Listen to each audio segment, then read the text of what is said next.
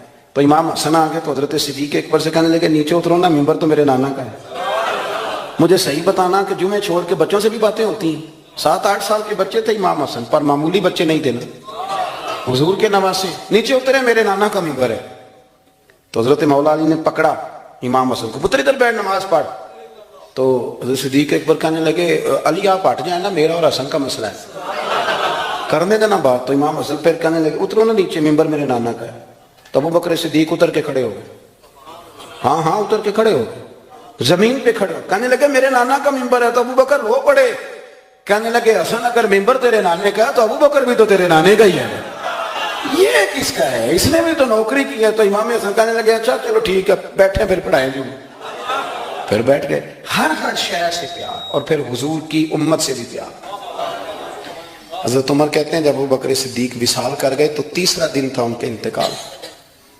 عصر کی نماز پڑھا کے تو میں مسجد نبوی شریف میں بیٹھا تھا تو 2-3 چھوٹی چھوٹی بچیاں آ گئی، کہنے لگی آپ خلیفہ بنے؟ میں نے کہا پتر میں بناؤں؟ کہنے لگی چلیں پھر یہ ٹائم ابو بکر ہمیں دیتے تھے۔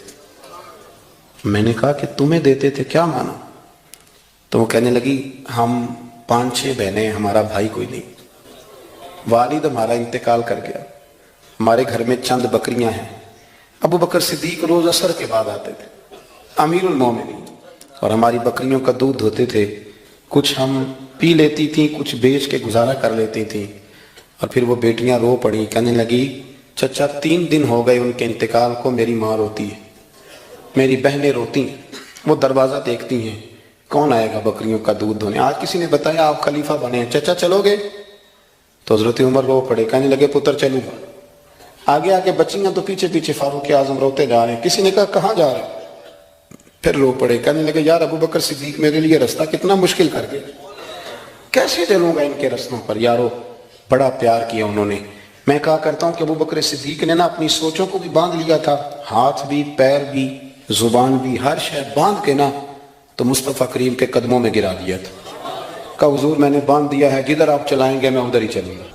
قرآن مجید نے یہ فرمایا ہے کہ ہم نے تمہیں نبی پاک صلی اللہ علیہ وسلم دیے ہیں، یہ رسول تمہیں دیے ہیں، تم پر ہماری آیتیں پڑھیں گے اور تمہیں پاک کر دیں گے۔ یتلو علیکم آیاتنا ویزکیکم، تم پر ہماری آیتیں تلاوت کریں گے اور تمہیں پاک کریں گے۔ روحانی زندگی جو ہے نا، روحانی زندگی، اپنی روحانی زندگی، آپ کو پتہ ہے جس آدمی کو ڈاکٹر کہہ دینا تو بیمار ہے، دوائی پابندی سے کھائے گا تو ٹھیک ہوگا، اس نے 2 تھیلیاں دوائی کی بنائی ہوتی ہیں، ایک گھر میں پڑی ہوتی ہے اور ایک اس نے گاڑی میں رکھی ہوتی ہے کہ دوائی میں نے کھانی ہے، نہ کھائی تو میں بیمار ہو جاؤں۔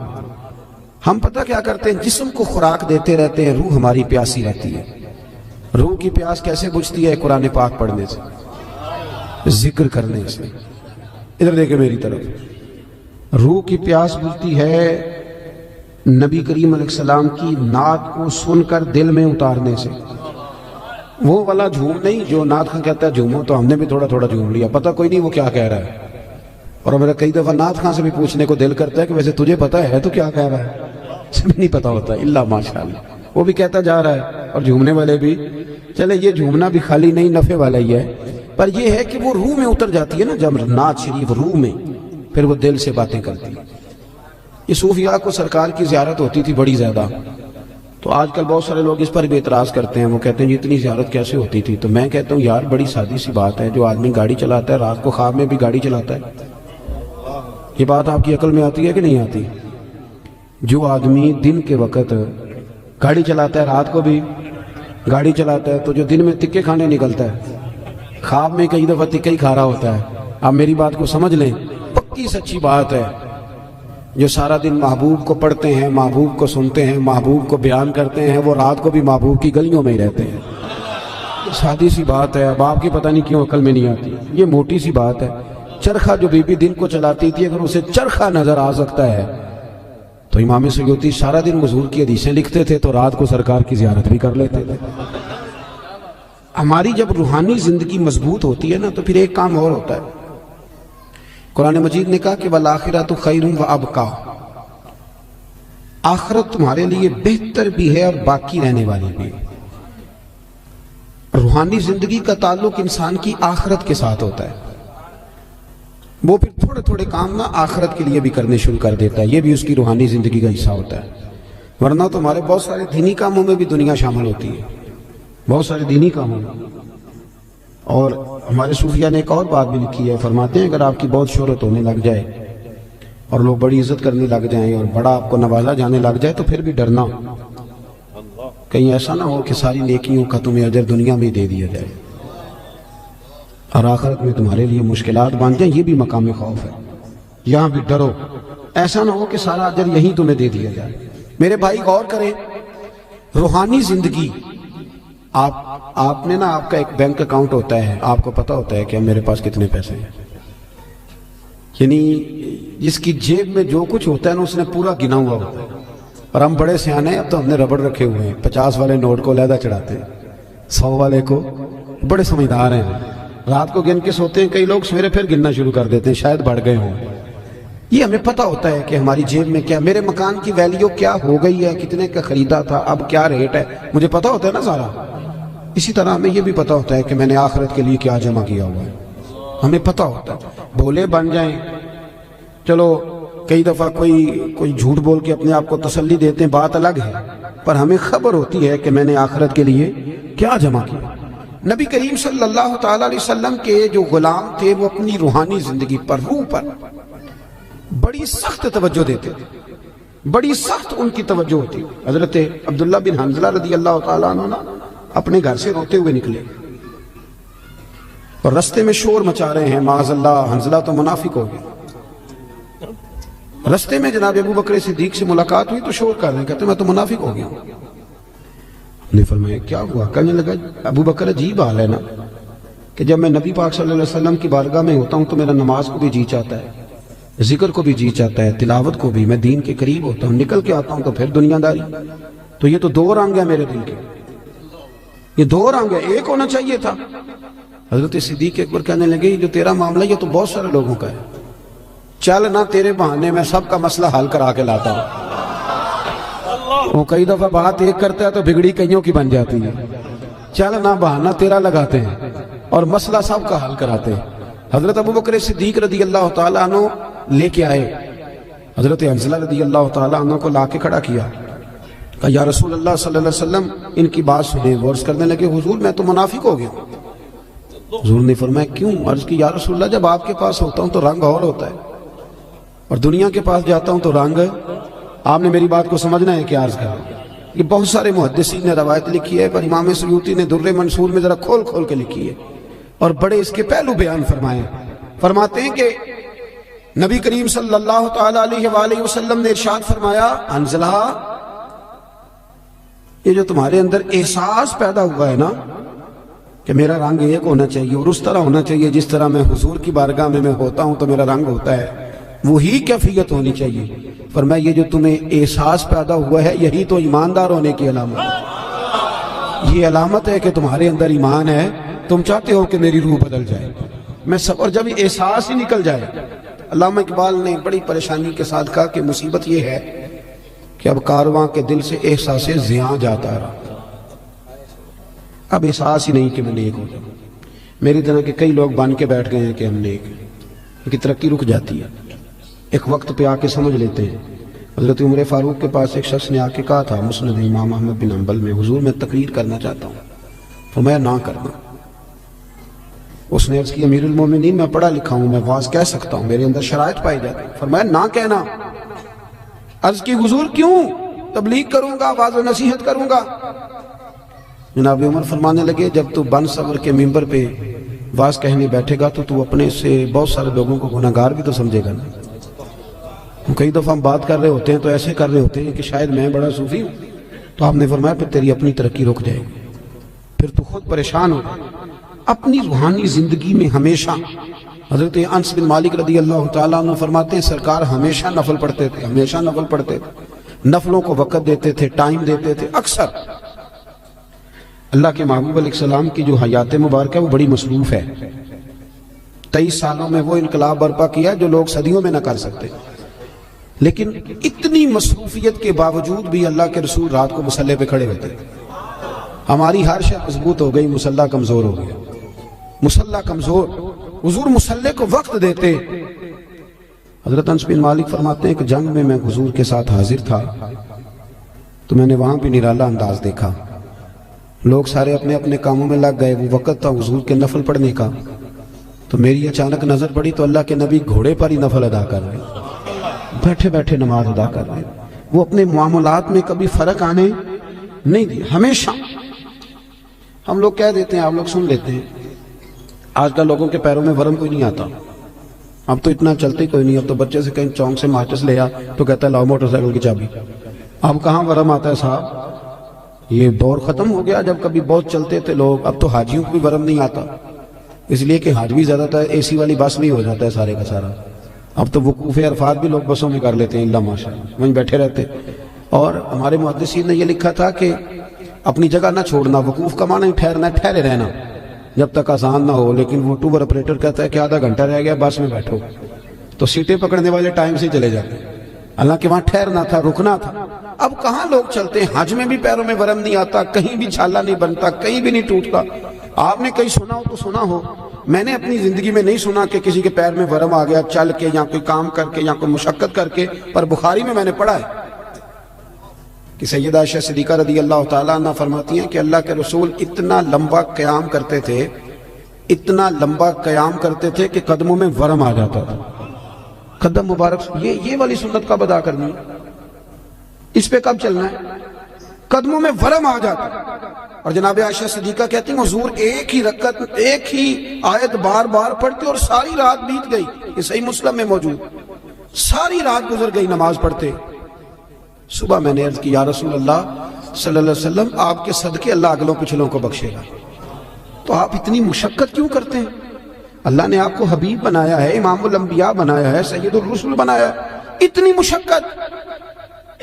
تو حضور نے فرمایا افلا اکون عبدا شکورا، عائشہ تو نے بتایا نا کہ اللہ نے مجھے بڑی نعمتیں دی ہیں، تو بتا میں اپنے رب کا شکر گزار بندہ نہ بنوں؟ ہم نے کب بننا ہے جی شکر گزار بندہ؟ اور ایک بات اور ذہن میں رکھیں، جب بندہ روحانی زندگی اپنی مفلوج کر بیٹھتا ہے نا، اس کی توجہ نہیں نہ نفل سے، نہ ذکر سے، نہ عبادت سے۔ بڑے میری طرح کے سیانے بندے کو آپ بٹھائیں حجرے میں، اسے کہیں آج کل کون کون مولوی خراب چل رہا ہے، تو 1500-2000 مولویوں کے وہ نام بتا دے گا، کون کون سی جماعتوں میں کیا کیا خامیاں معاذ اللہ ساری گنوا دے گا۔ توجہ ہے میری بات پر؟ اور جب عصر کی نماز کا ٹائم ہو جائے گا نا میٹنگ کے اندر، تو امام صاحب کہیں گے بھی نماز کا ٹائم ہو گیا، تو ان میں نا 75% لوگوں کو کام یاد آ جائے گا، کچھ ہوں گے اس میں سے 50% جو کہیں گے اسی محلے والی مسیتیں پڑھنی جا کے، باقیوں کا کام۔ اور آپ تسبیح دے دیں کہ زیادہ نہیں، صرف 5 تسبیح درود شریف کی پڑھو، نہیں پڑھ پاتے۔ کیوں نہیں دل لگتا ہمارا مصلی سے؟ کیوں نہیں توجہ جاتی ہماری؟ کدھر گیا وہ ہمارا ذوق شوق؟ وہ کدھر گئی ہماری توانائی؟ رسول کریم صلی اللہ تعالیٰ علیہ وآلہ وسلم نے نا حضرت عبداللہ ابن مسعود رضی اللہ تعالیٰ عنہ کو بلا کے فرمایا مجھے قرآن سناؤ، اور حضرت ابی بن کعب کو جا کے کہا کہ میں تجھے سنانے آیا ہوں۔ نبی کریم صلی اللہ علیہ وسلم کسی سے سنتے، کسی کو سناتے، یہ ذوق رکھتے، تلاوت کا ذوق۔ حضرت ابو سعید خدری رضی اللہ تعالیٰ عنہ تلاوت کر رہے تھے، حضور تشریف لے، اور میرے بھائی یہ بھی سنت ہے میرے نبی پاک کی، کسی سے قرآن پاک سننا یہ بھی رسول پاک کی۔ اب آپ تھوڑے ڈھیلے ڈھیلے پڑ گئے، یہ کون سا ہلکا ہلکا ایسے ایسے کر رہے ہیں بھائی، یہ بھی عنوان ہے، یہ بھی حضور کی سنت ہے۔ میں تو ترس ہی گیا ہوں، ابھی قاری صاحب نے قرآن شریف پڑھا ہے، ترجمہ بتایا ہے۔ نعت ہمارا ایمان ہے، نعت میں ہماری جان ہے، بغیر نعت کے ہم بچ ہی نہیں سکتے۔ اور میرا سوال یہ ہے کہ پرچیاں آتی ہیں، رکے آتے ہیں نعت خانوں کو کہ یہ بھی نعت سنائیں، قاری صاحب کو روکا کیوں نہیں آیا کہ فلانی سورت بھی سنائیں؟ آج تک نہیں آیا کسی قاری صاحب کو رکا کہ جناب سورہ کوثر پڑھیں، یہ بھی تو حضور کی نعت ہے نا۔ آنا چاہیے نا رکا، سورۃ الضحیٰ کی تلاوت کریں، یہ بھی تو حضور کی نعت ہے نا۔ سورہ علم نشرح بھی حضور کی نعت ہے کہ نہیں؟ سورہ یاسین، سورہ محمد، یہ ساری حضور کی، پورا قرآن ہی نبی پاک کی تعریف۔ کیوں نہیں نکے بیچتے؟ کیوں نہیں توجہ جاتی؟ حضرت ابو سعید خدری فرماتے ہیں میں قرآن شریف پڑھ رہا تھا، توجہ ہے میری بات پر؟ فرماتے ہیں میں قرآن پاک پڑھ رہا تھا، مجھے کیا پتا کہ حضور بھی میری تلاوت سن رہے تھے، میں تو پڑھ رہا تھا اپنی موج میں۔ کہتے ہیں سرکار سنتے رہے، پھر تشریف لے گئے، تھوڑی ایکو کم کریں جی اس کی۔ کہتے ہیں جب میں حاضر بارگاہ ہوا تو حضور نے فرمایا ابو سعید آج میں نے سنا ہے تو نے بڑا ہی سونا پڑا ہے۔ مجھے بڑا پسند ہے. ویسے ریاکاری منع ہے, ویسے کسی کو دکھانے کے لیے منع ہے, پر یہاں حضرت ابو سعید نے نیا رنگ بیان کیا. کہنے لگے حضور مجھے تو پتہ ہی نہیں تھا, آپ سن رہے ہیں, ورنہ میں نے تو اور بنا بنا کے پڑھنا تھا, ذرا بنا بنا کے پڑھنا تھا, بنا بنا. مجھے بات یاد آ گئی,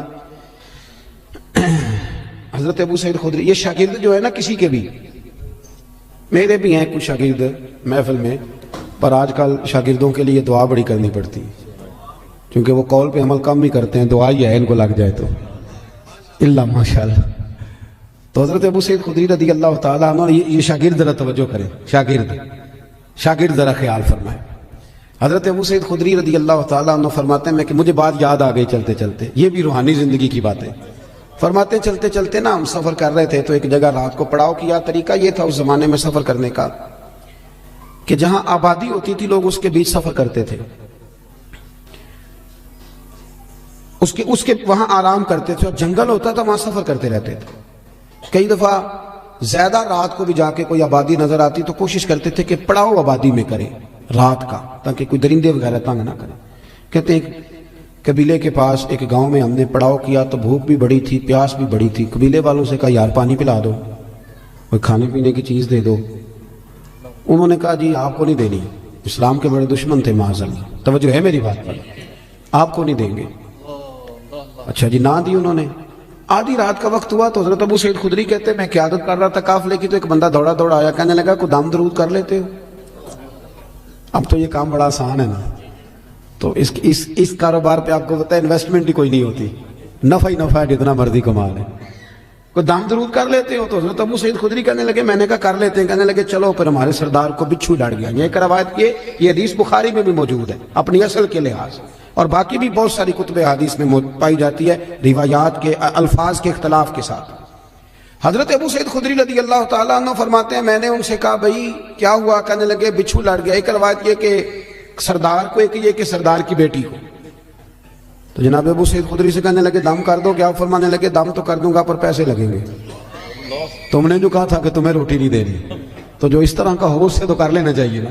اب اس سے کوئی تقریر کے پیسے طے کرنے کی دلیل نہ پکڑ دے, ناد خاں کو پکڑ دے. میں جہاں بات سنا رہا ہوں اس کو وہی رہنے دینا, کیونکہ ہم اپنی مرضی کی بھی استدلال کرتے ہیں نا. حضرت ابو سعید خدری کہنے لگے میاں پیسے لگیں گے. اب بندہ جب الجھ جاتا ہے تو پھر سارے پیسے دیتا ہے. اب وہ الجھے ہوئے تھے, پھنسے ہوئے تھے, کیا کرتے؟ کہنے لگے جتنے مرضی لینا, ساتھ تو چلو. حضرت ابو سعید خدری رضی اللہ تعالیٰ عنہ فرماتے میں ساتھ گیا, میں نے کچھ پڑھ کے پھونکا, شفا اللہ نے دے دی, شفا اللہ نے دے دی. وہ کہنے لگے جی بتائیں کیا لیں گے؟ میں نے کہا پہلے میرے سارے قافلے کو روٹی کھلاؤ, اور پھر 40 بکریاں لوں گا ایک دم کرنے کی. اے ریٹ ویکھا جو ذرا, کتنی بکریاں؟ اللہ آپ کو جزائے خیر عطا فرمائے, اللہ آپ کو برکت دے. میں نے کہا پہلے کہہ دو کوئی اس سے کوئی دلیل نہ پکڑ دے. اب حدیث آ گئی, یہ تو عرض تو کرنی ہے نا. حضرت ابو سعید خدری کہتے ہیں کہ روٹی بھی کھائی, پانی بھی لیا, 40 بکریاں بھی لی. اب صحابہ میں اختلاف ہو گیا, کچھ کہنے لگے لینی چاہیے تھی, کچھ کہنے لگے نہیں لینی چاہیے تھی. رائے کا اختلاف صحابہ میں بھی. ہمارے ہاں مصیبت یہ ہے کہ رائے کے اختلاف کو مخالفت بنا لیا جاتا ہے. اہل حق کے اندر جو اختلاف ہوتا ہے وہ تو رحمت ہوتا ہے, لیکن جرت نہیں کسی کی کہ ہماری رائے کے خلاف کو بندہ رائے. ہم تو اڑے ہوئے ہیں, بڑی بڑی چھوٹی چیزوں پہ اڑ جاتے ہیں. بہرحال اختلاف ہو گیا کہ لینی چاہیے تھی کہ نہیں لینی چاہیے تھی. اب جب بحث ہونے لگی تو حضرت ابو سعید خدری کہنے لگے یار کیوں بحث کرتے, چپ کر کے سو جاؤ. یہ چند فرلانگ پہ مدینہ رہ گئے, سویرے اس بعد یہ نور میں داخل ہو جائیں گے, سرکار کی بارگاہ میں عرض کریں گے. اگر تو حضور نے کہا لینی چاہیے تھی تو پھر تو موج لگ گئی, اور اگر کہا نہیں لینی چاہیے تھی تو بکریاں واپس چھوڑ جائیں گے, کھانے کے پیسے دے جائیں گے. مسئلہ کیا ہے, سو جاؤ. حضرت ابو سعید خدری کہتے ہیں سویرے پہنچے حضور کی بارگاہ میں, اور جا کر کے نا تو میں نے ساری تفصیل عرض کی. کہتے جب میں سنا رہا تھا تو حضور مسکرا رہے تھے, اور اتنا مسکرا رہے تھے کہ دانتوں سے نور نکل کے مسجد کی دیواریں روشن کر رہا تھا. حضور مسکرا کے سرکار فرمانے لگے ابو سعید مزہ بڑھایا تیری بات کا, بتا پڑھا کیا تھا؟ وہ جو اس کو آرام آ گیا تو پڑھا کیا تھا؟ میں نے کہا سونے کیا پڑھنا تھا؟ آپ نے ایک دفعہ فرمایا تھا سورہ فاتحہ میں شفا ہے, تو میں نے پڑھ کے پھونک دی. آپ نے سکھایا تھا, بتایا تھا, پھونک دی, اللہ نے شفا دے دی. تو حضور فرمانے لگے سورۃ فاتحہ میں نے سکھائی تھی نا. حضور آپ نے فرمایا پھر 20 بکریاں میری 20 تمہاری, پھر آدھی میری ہے آدھی تمہاری ہے, لاؤ ادھر رکھو. حضرت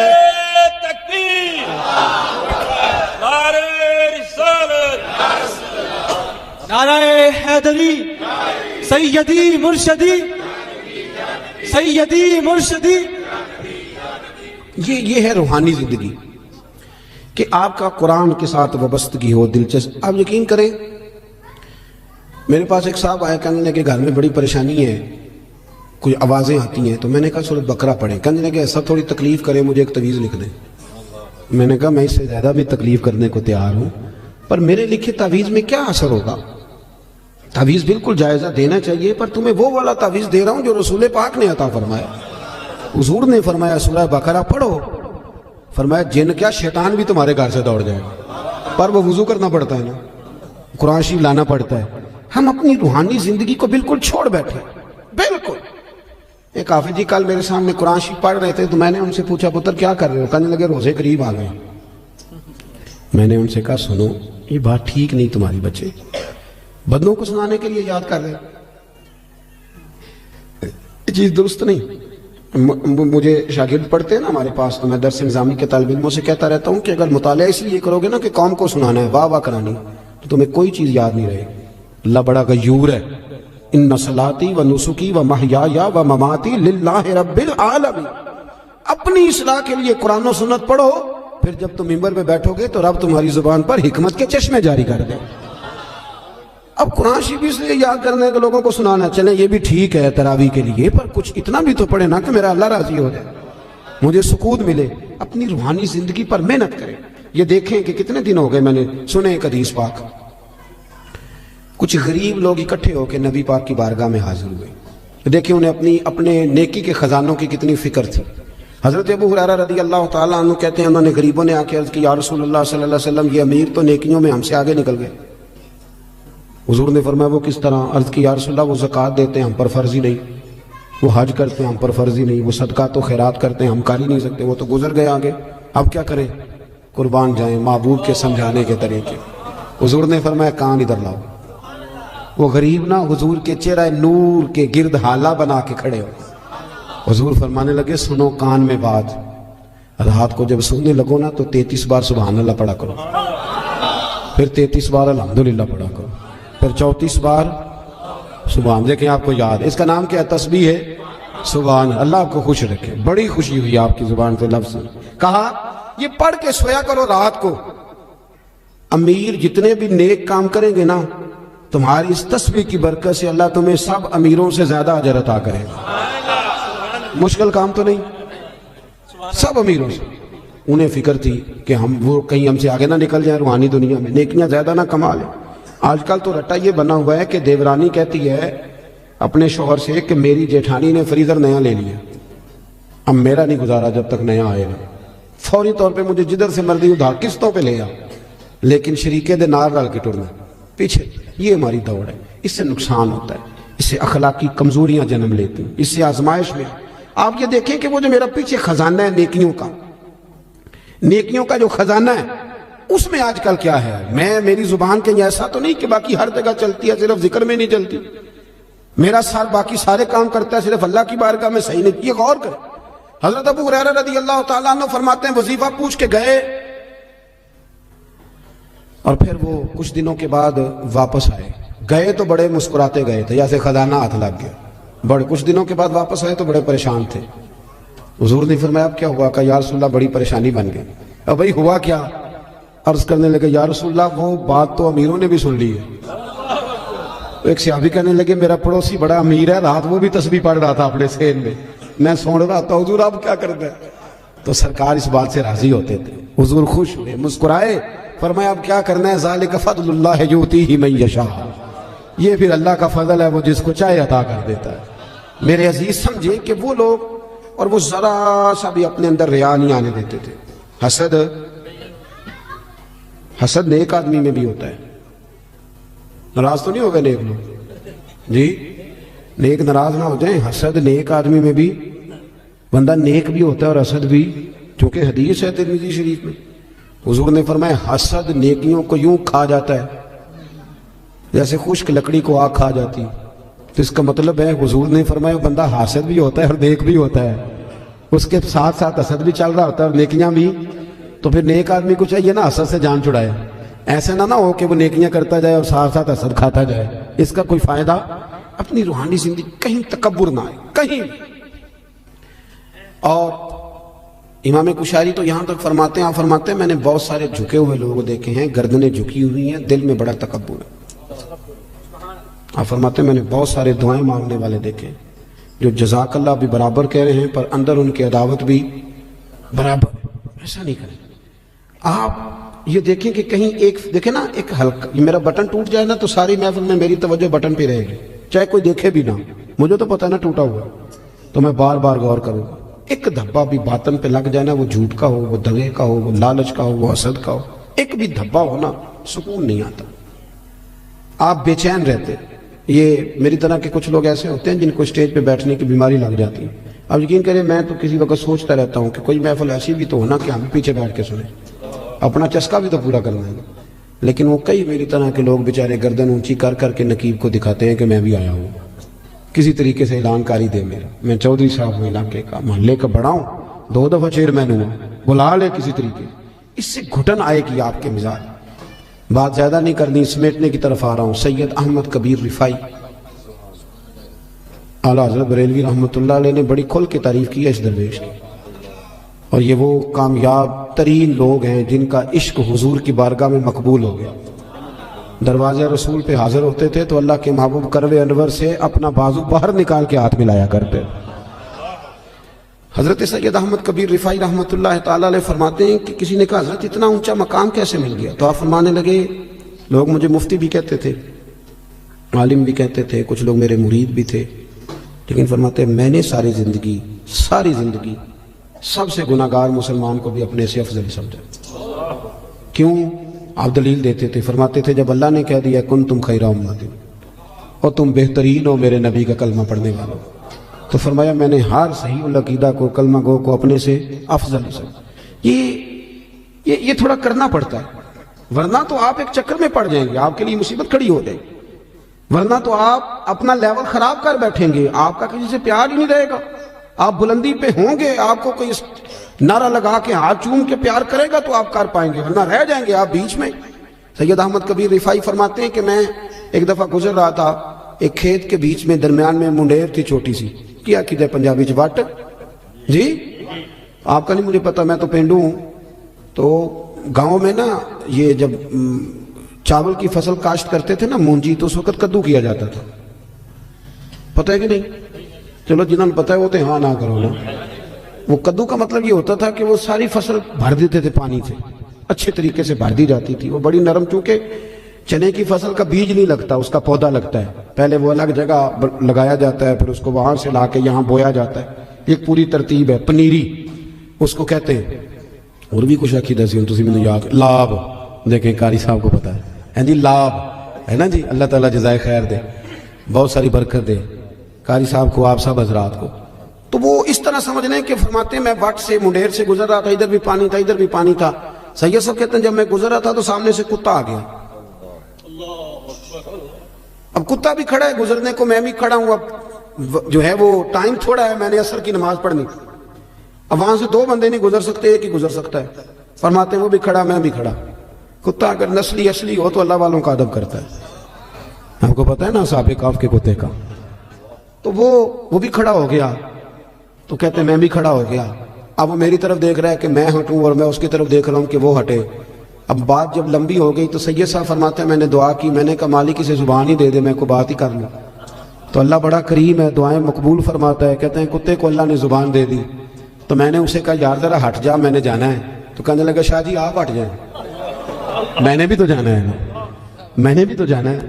تو کہتے ہیں میں نے اسے کہا یار میری سن بات، میں نے پڑھنی ہے عصر کی نماز، میں اس شریعت کا مکلف، میں پابند ہوں، تو پابند نہیں دین کا، مکلف نہیں، تیرے اوپر فرض نہیں، میرے اوپر نماز فرض ہے۔ اگر میں کھیت میں اتروں گا تو کپڑے میرے آلودہ ہو جائیں گے اور مجھے غسل کرنا پڑے گا، وضو تو لیٹ ہو جاؤں گا، تو چونکہ مکلف نہیں تو اتر جا۔ تو کہتے ہیں اس نے مجھے بڑی عجیب بات کر دی، کہنے لگا شاہ جی کھیت میں اترنے سے تو آپ کے کپڑے آلودہ ہوں گے، پر مجھے کتا اور حقیر سمجھ کر اگر آپ نے کھیت میں اتارا تو آپ کا دل آلودہ ہو جائے گا اور کپڑے تو دھل جائیں گے۔ وہ کیا کہا تھا درویش نے؟ بابا صاحب کہنے لگے راتی جاگیں تو شیخ صدا میں، ਰਾਤੀ ਜਾਗਦੇ ਕੁੱਤੇ ਤੈਥੋਂ ਉੱਤੇ ਮਾਲਕ ਦਾ ਦਰ ਮੂਲ ਨਾ ਛੱਡ ਦੇ ਭਾਵੇਂ ਮਾਰੋ 100 ਜੁੱਤੇ ਤੈਥੋਂ ਉੱਤੇ ਇੱਕ ਬੁਰਕੀ ਦਾ ਕਦਰ ਪਛਾਣਨ ਭਾਵੇਂ ਮਾਲਕ ਹੋਵਣ ਸੁੱਤੇ ਤੈਥੋਂ ਉੱਤੇ ਉੱਠ ਬੁੱਲਿਆ ਚੱਲ ਯਾਰ ਮਨਾ ਲੈ ਨਹੀਂ ਤੇ ਬਾਜ਼ੀ ਲੈ ਗਏ ਨਹੀਂ ਕੁੱਤੇ اٹھ بلیا چل یار منا لے نہیں تے بازی لے گئے سید صاحب فرماتے ہیں میں چھلانگ لگا کے اتر گیا کھیت میں کپڑے آلودہ ہو گئے میں نے دھوئے نئے سرے سے وضو کیا کپڑے بدلے لیکن میرا دل بڑا ٹھنڈا کہ میں نے حقیر نہیں جانا اللہ کی تھوڑی سی نا اپنی روحانی زندگی پر بھی توجہ دیں تھوڑی سی تیاری کریں ہم نے جانا ہے قبر میں